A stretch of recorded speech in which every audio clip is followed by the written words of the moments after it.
Hello, English learners, and how are you doing today? I'm doing well, thank you.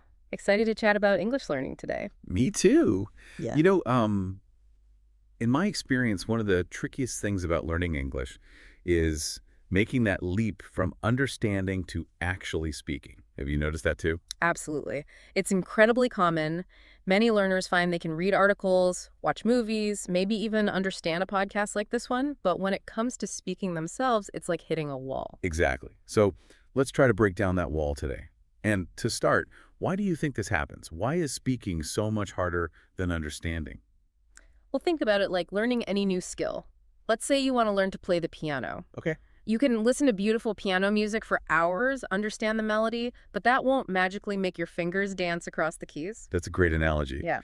So listening and understanding are like observing the skill, but speaking is where we need to train our language muscles, so to speak. Precisely. And just like with piano, speaking requires practice, building muscle memory, and coordinating a whole bunch of mental processes. Plus, there's the added element of confidence, which we'll get to later. Okay, so practice is key. Now, one thing I've noticed is that many learners get stuck in the habit of translating everything in their heads. They think in their native language, then try to translate it into English before speaking. What's your take on that? It's a huge roadblock. Imagine trying to have a smooth conversation while constantly flipping through a dictionary in your mind. Right, It just slows everything down. right. And it can make the spoken English sound unnatural or hesitant. So how can we get out of that translation trap? One powerful technique is called thinking in English. It sounds simple, but it takes conscious effort. Thinking in English. So instead of translating, I should try to form my thoughts directly in English. Exactly. It's like shifting gears in your mind. Instead of seeing English as a code to be deciphered, you start to internalize it as a natural way to express your thoughts. Okay, I'm intrigued. But how do we actually do that? I mean, it's not like I can just flip a switch and start thinking in a different language. It's definitely a process, but there are some practical steps you can take. One of the most effective is to create an immersive environment, even if you're not living in an English-speaking country. So surround yourself with English as much as possible. Exactly. Listen to English music, watch movies or TV shows, read books, even change the language settings on your phone. So it's about exposing yourself to the rhythm and patterns of the language, almost like training your ear to think in English. Precisely. Huh. And the more you immerse yourself, the less you'll rely on translation. You'll start to notice that English phrases and expressions pop into your head more naturally. That makes a lot of sense. It's like building a mental library of English ready to be used when you need it. But I imagine this takes time and dedication. It does. But even small steps can make a big difference. Remember, we're building a habit here. Okay, so consistency is key. Now, besides this thinking in English idea, are there any other common pitfalls that you see learners falling into when it comes to speaking? One big one is the fear of making mistakes. I think this holds so many people back from actually opening their mouths and practicing. Oh, absolutely. The fear of sounding silly or saying the wrong thing. I think we've all been there. So how can we help learners overcome that fear? Well, first, it's important to remember that everyone makes mistakes. It's part of the learning process. I mean, even I make mistakes sometimes, and English is my native language. That's reassuring to hear. But I think it's easy to forget that when you're feeling self-conscious about your speaking. Absolutely. So the key is to shift your perspective on mistakes. Instead of seeing them as failures, see them as opportunities to learn and grow. Every mistake is a chance to improve your pronunciation, grammar, or vocabulary. So it's like those fail videos we see online, where people laugh at themselves and learn from their mishaps. It's about taking ourselves less seriously and focusing on the learning process. Exactly. Embrace those mistakes, learn from them, and move on. Okay, that's great advice. Yeah. Now, I know we've talked about practicing speaking and getting over the fear of making mistakes, but are there any specific techniques or exercises that you find particularly helpful for developing speaking fluency? Oh, absolutely. There are a few techniques that can really boost your speaking skills, and one of my favorites is called shadowing. Shadowing. I've heard of that, but I'm not entirely sure how it works. Could you tell me more? It's actually a pretty simple concept. You listen to a native speaker, like someone on podcast or in a movie, and you try to repeat what they're saying almost simultaneously. It's like a shadow following the speaker's voice. Precisely. You're mimicking their pronunciation, intonation, even the rhythm and pacing. It's like a vocal workout for your English. That sounds interesting. So I could put on my favorite English podcast or TV show and try to talk along with the speaker. Exactly. It's a fun way to practice your pronunciation, get comfortable with the flow of English, and even pick up new vocabulary and phrases. I can see how that would be helpful. It's like having a real-time conversation partner, even if it's just with a recording. Do you have any tips for making shadowing more effective? One tip is to start with short segments. You don't need to shadow an entire movie at once. Choose a scene you like, maybe a minute or two, and focus on that. Then, as you get more comfortable, you can gradually increase the length of the segments. Okay, so start small and build up gradually. What else? Another tip is to pay attention to the details. Notice how the speaker pronounces certain words, where they put the stress, and how their intonation changes throughout the sentence. So it's not just about repeating the words, but really trying to imitate the nuances of their speech. Exactly. The more you pay attention to those details, the more natural your own spoken English will become. Wow, this shadowing technique sounds like a really powerful tool. I'm definitely going to give it a try. I encourage you to. It's a fun and effective way to improve your speaking fluency. So we've talked about thinking in English, overcoming the fear of making mistakes, and this amazing shadowing technique. What other tips do you have for building speaking confidence? I know practice is important, but are there any specific ways to make that practice more effective? One of the things I always tell my students is don't underestimate the power of simple, everyday phrases. You mean things like, hello, how are you, or thank you? Exactly. These phrases might seem basic, but they're the building blocks of any conversation. And having a solid grasp of these common phrases can make you feel much more confident and comfortable when you're speaking English. That makes sense. It's like having a set of tools you can always rely on no matter what the conversation throws your way. Precisely. So I encourage learners to focus on mastering these phrases. Practice saying them out loud in different contexts until they feel natural and effortless. So it's not just about knowing the words, but really owning them, making them part of your active vocabulary? Exactly. It's about being able to use these phrases without hesitation, without having to think too hard. And that kind of fluency comes with practice and repetition. Got it. So focus on those everyday phrases, practice them until they feel like second nature. What other tips do you have for making the most of our speaking practice? Another simple but effective technique is recording yourself speaking. You mean like talking into my phone? I do that all the time, but usually it's just me complaining about the traffic. Well, next time, try recording yourself speaking English.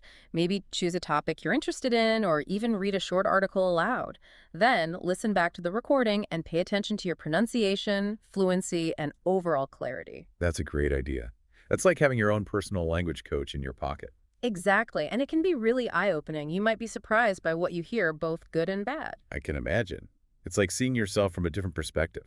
What kind of things should I be listening for when I review these recordings? Well, first, pay attention to your pronunciation. Are you pronouncing words clearly and correctly? If not, try to identify the specific sounds you're struggling with and practice them in isolation. Okay, so pinpoint those tricky sounds and work on them specifically. What else? Next, focus on your fluency. Are you speaking smoothly and confidently, or are you hesitating a lot and searching for words?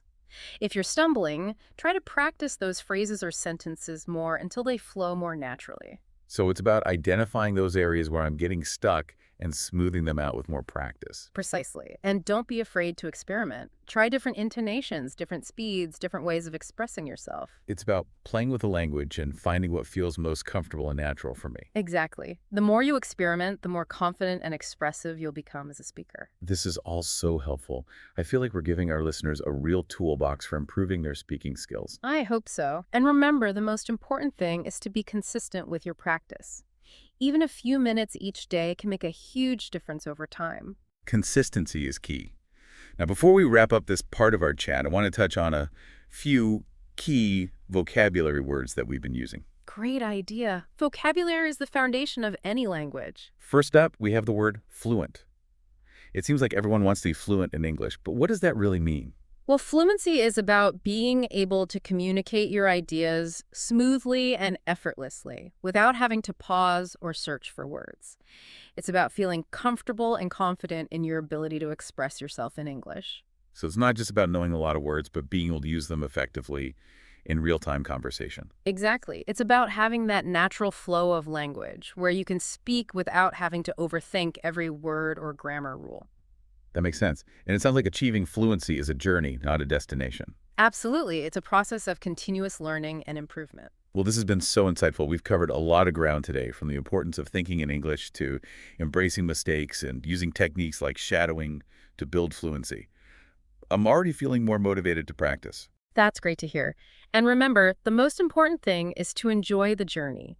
Learning English should be fun and rewarding. So find what works for you and keep practicing. Great advice. We'll be back soon with part 2 of this episode, where we'll dive even deeper into practical tips and strategies for improving your English speaking skills. Until then, keep practicing and stay motivated. Welcome back to the Daily English Podcast. We're continuing our conversation about making that leap from understanding English to speaking it confidently. And in the last part, we talked about some really important foundational concepts, like thinking directly in English and embracing those inevitable mistakes as part of the learning process. Exactly. And we also touched on some really cool techniques like shadowing, which I'm personally excited to try out. It's a game changer. But today I wanted to dig a little deeper into the why behind this struggle, because you're right, it is a leap, and understanding the brain science behind it can help us approach the challenge more strategically. Okay, I'm all ears. Brain science, this is getting interesting. So when we learn a new language, it's not just about memorizing words and grammar rules. It's about rewiring our brains to process and produce that language. Rewiring our brains, that sounds intense. It's not as scary as it sounds. Think about it like this. Your brain has these incredible networks of neurons, and every time you learn something new, you're essentially strengthening those connections or forging new pathways. Okay, so learning a language is like building new roads in our brains, connecting different areas that handle things like vocabulary, grammar, and pronunciation. Precisely. And when it comes to speaking, there's this fascinating area of the brain called Broca's area, which plays a key role in speech production. Broca's area. So this is where our thoughts get transformed into spoken words. Exactly. And the thing is, Broca's area needs to be trained specifically for the language you're learning. Just understanding English doesn't automatically activate those neural pathways in the same way that speaking does. That makes a lot of sense. So even if I can understand spoken English, my brain still needs specific trainings to produce those sounds and sentences. Exactly. It's like having all the ingredients for a delicious cake but not knowing how to bake it. You need the recipe and the practice to transform those ingredients into something amazing. Okay, I love that analogy. So we need to train our brains to bake spoken English. But I know that for many learners, there's this mental block when it comes to speaking. It's like their brains know the words, but their mouths just won't cooperate. You're absolutely right. And that's where the psychological aspect of language learning comes in. Because it's not just about the mechanics of speech production, it's also about overcoming those mental barriers. Mental barriers, like what? Well, one big one is the fear of judgment. Many learners are afraid of making mistakes, of sounding silly, or of being misunderstood. Oh, definitely. I think that fear holds so many people back from actually opening their mouths and practicing. It's totally understandable, but here's the thing. Those fears are often amplified in our own minds. We tend to be much harder on ourselves than others are. That's so true. We overthink and overanalyze every little mistake, which can make the whole speaking experience feel really intimidating. Exactly. So one of the keys to overcoming this mental block is to shift our perspective. We need to be kinder to ourselves and embrace those mistakes as part of the learning process. So it's about giving ourselves permission to stumble and sound imperfect. Absolutely. Think about it. When a baby is learning to walk, they fall down countless times. But they don't give up. They keep getting up and trying again. And eventually they're running marathons. So we need to approach language learning with that same kind of resilience and self-compassion. Exactly. It's about celebrating those small wins, those moments when we push past our comfort zones and try something new, even if it doesn't come out perfectly. I love that. It's about focusing on the progress, not the perfection. Precisely. And the more we practice, the more confident we'll become, and the less those mental barriers will hold us back. Now, we've talked about training our brains for speaking and overcoming those mental blocks.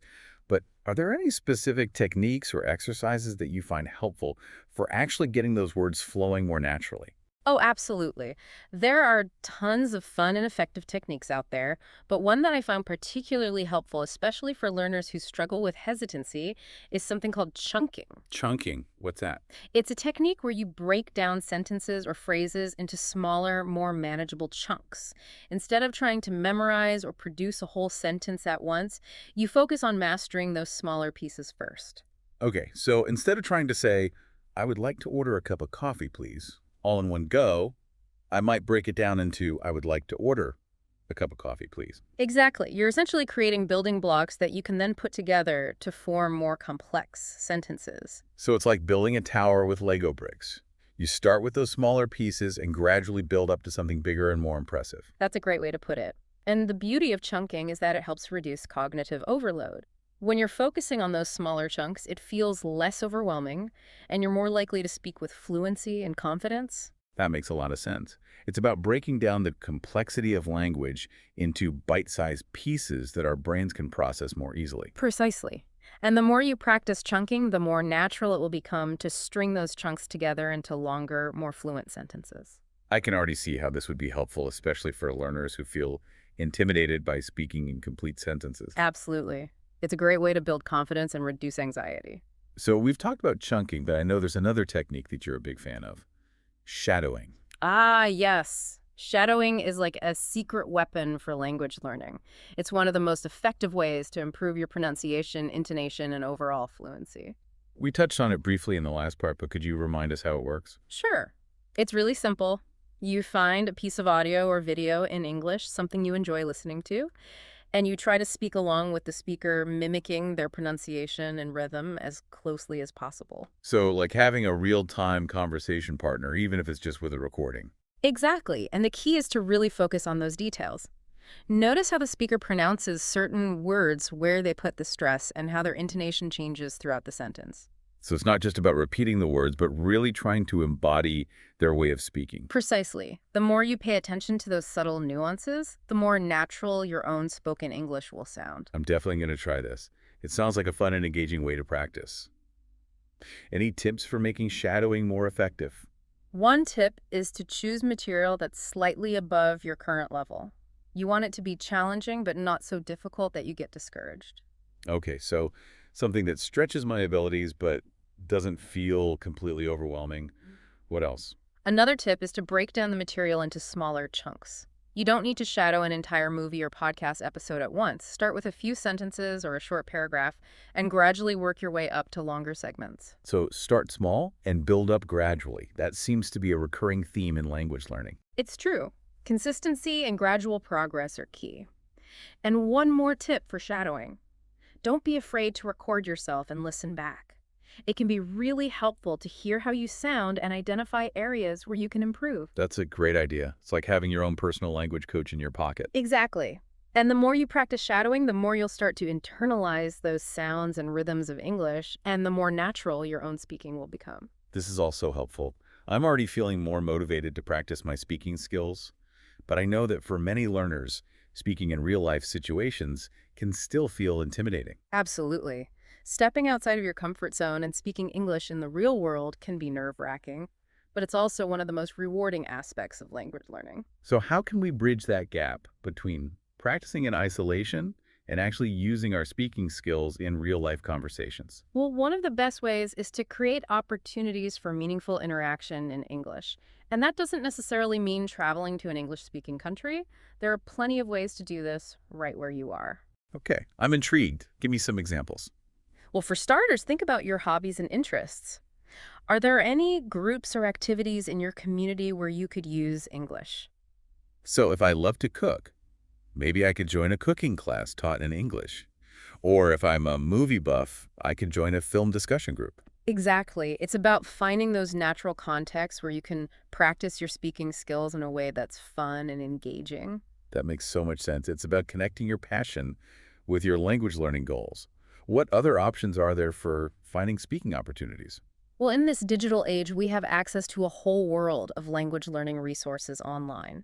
Have you ever tried language exchange apps or websites? I've heard of them, but I've never actually used one. How do they work? They're essentially platforms where you can connect with other language learners from around the world. You can find a partner who's learning your native language, and you can both help each other practice. So I could connect with someone who's learning, say, Spanish, and we could spend some time speaking in English, then switch to Spanish. Exactly. It's a great way to get real-life conversation practice, learn about different cultures, and make new friends along the way. That sounds fantastic. I'm definitely going to check out those language exchange platforms. I highly recommend it. And there are tons of other online resources you can explore, online conversation groups, virtual language cafes, even online tutoring sessions with native speakers. Wow, there's a whole world of possibilities out there. And I think the key takeaway here is that we don't have to wait until we're fluent to start speaking. You're absolutely right. The sooner you start speaking, even if it's just a few words or simple phrases, the faster you'll progress. It's about taking those small steps, embracing those mistakes, and finding those opportunities for meaningful interaction. Precisely. And remember, the journey of language learning is a marathon, not a sprint. So be patient with yourself, celebrate those small wins, and most importantly, have fun along the way. Great advice. We've covered so much ground in this part of our conversation, from the brain science behind speaking to finding real-life opportunities to practice. I'm feeling super inspired to keep pushing forward on my own language learning journey. That's fantastic to hear. And remember, you're not alone on this journey. There are millions of English learners around the world facing the same challenges and celebrating those same victories. That's a great reminder. We're all in this together. We'll be back soon with the final part of this episode, where we'll wrap up our conversation and leave you with some final thoughts and motivation to keep practicing your English speaking skills. Until then, keep those words flowing. Welcome back to the Daily English Podcast. It's been an amazing journey exploring the ups and downs of speaking English, hasn't it? It really has. We've covered so much ground, from understanding the brain science behind speaking to overcoming those mental barriers and finding practical techniques to boost fluency. And, through all these conversations, I keep coming back to one central theme: the power of mindset. Absolutely. Your mindset plays a huge role in your language learning success. It's about how you approach challenges, how you view mistakes, and how you stay motivated even when things get tough. So it's not just about the techniques and strategies, but about cultivating that inner belief in yourself and your ability to learn. Precisely. And one of the most important aspects of mindset is setting realistic expectations. Because let's face it, learning a new language takes time and effort. It's not a quick fix. It's like trying to build a skyscraper overnight. Yeah, It's just not going to happen. exactly. And when we set unrealistic expectations like, I want to be fluent in 3 miles, we're setting ourselves up for disappointment and frustration. So it's about finding that balance between ambition and patience. We want to challenge ourselves, but we also need to be kind to ourselves and acknowledge that progress takes time. Precisely. And I think it's also important to define what fluency means to you personally, because fluency isn't just about speaking perfectly or sounding like a native speaker. It's about being able to communicate effectively and confidently in different situations. So it's about setting those personal goals that align with our own motivations for learning English. Exactly. If you're learning English to travel, your definition of fluency might be being able to order food, ask for directions, and have basic conversations with locals. But if you're aiming to work in an English-speaking environment, your fluency goals might be much higher. That makes sense. It's about tailoring our approach to our own individual needs and aspirations. And one of the most effective ways to cultivate a growth mindset is to focus on those small wins, those moments of progress that keep you motivated. So instead of dwelling on what I still don't know, I should celebrate how far I've come. Absolutely. Every time you learn a new word, understand a complex sentence, or have a successful conversation in English, acknowledge that progress. Give yourself credit for those small victories. That's a great reminder. It's easy to get caught up in the challenges and forget to appreciate how much we've already learned. It's so true. And those small wins, those moments of accomplishment, are what fuel our motivation and keep us moving forward on this language learning journey. So it's not just about the end goal, but about enjoying the process and celebrating those milestones along the way. Exactly. And another important aspect of mindset is resilience. Because let's be honest, there will be times when you feel frustrated, discouraged, or even tempted to give up. Those moments when you feel like you're hitting a wall, and no matter how much you practice, you're just not making progress. It happens to all of us. But the key is to not let those setbacks define you. It's about bouncing back, learning from those challenges, and finding ways to overcome them. So it's about having that grit, that determination to keep going, even when it's tough. Exactly. And one of the best ways to build resilience is to surround yourself with a supportive community. Find language learning partners, join online forums or groups, connect with other learners who understand your struggles and can cheer you on. That makes so much sense. It's like having a cheering section to help you stay motivated and accountable. Precisely. And remember, you're not alone on this journey. There are millions of English learners around the world facing the same challenges and celebrating those same victories. That's a great reminder. We're all in this together. Absolutely. And one of the most powerful tools for cultivating a positive mindset is gratitude. Gratitude. Mhm. How does that apply to language learning? Well, when we practice gratitude, we shift our focus from what we lack to what we already have. And in the context of language learning, there's always something to be grateful for. Like the fact that we have access to so many amazing resources, Mhm. online courses, language exchange apps, podcasts like this one. Exactly. And even if you're just starting out, you can be grateful for the opportunity to learn a new language, to connect with different cultures, and to expand your horizons. That's a beautiful perspective. It's about appreciating the journey, not just the destination. And when we approach language learning with that sense of gratitude, we're more likely to enjoy the process, to stay motivated, and to persevere even when challenges arise. Well, this has been such an inspiring conversation. We've covered so much ground in these three parts, from the practical techniques to the power of mindset and the importance of community. I hope our listeners are feeling energized and ready to take their English speaking skills to the next level. Me too. And to all of our amazing listeners out there, remember, speaking English is a skill that can be learned and improved with practice, dedication, and a positive mindset. Don't be afraid to make mistakes, embrace those challenges, and celebrate those small victories along the way. Absolutely. And remember, we're here to support you on your language learning journey. If you enjoyed this episode, be sure to subscribe to our channel for more helpful tips and strategies. And don't forget to share this episode with your friends who are also learning English. Until next time, happy learning.